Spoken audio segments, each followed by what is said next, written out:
Punyeta, nasan ba yan? Yaya! Bakit po? Aba! Ba't nakaganyan ka? Madam, day off ko po. Ano? Day off ko po. Anong araw ngayon? Linggo, sabi niyo po tuwing linggo, day off ko po. Nagpaalam ka bumamula sa akin kanina ng umaga bago ka... Di ba, tinapos ko po kami yung mga trabaho ko. Huwag kang sumagot, huwag kang sumagot. Tinapos ko na po yung mga trabaho ko po bago ko nagpa-fresh. Naplansya mo na ba yung papaplansya ko para bukas? Sabi ko bukas na po, madam. Bukas gagamitin ko bukas yun eh. Gagamitin ko bukas yun eh. Madam, ngayon lang naman ako. Hindi, huwag kang sumasagot-sagot! Ha? Ha?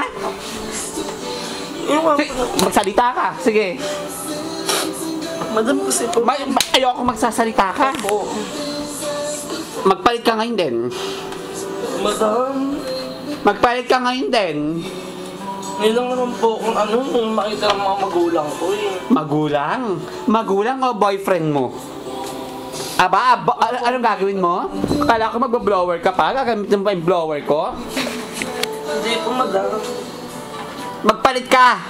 Bakla! Ngayon naman pagkakataon ko, madam eh. Na? Na makapasyal sa akin mga magulang. Putang ina ka? Magsalita ka pa, sige. Hindi na po, madam. Dudugo yung bunganga mo sa akin. Ngayon lang, Ha? ngayon lang naman po, madam eh. Sige, kung gusto mo umalis talaga ngayon, kapag umalis ka ngayon, dalhin mo na ang mga gamit mo. Ano? Madam, share lang naman. Pagbigyan niyo na ako. Lumayas ka! Umalis ka na ngayon din.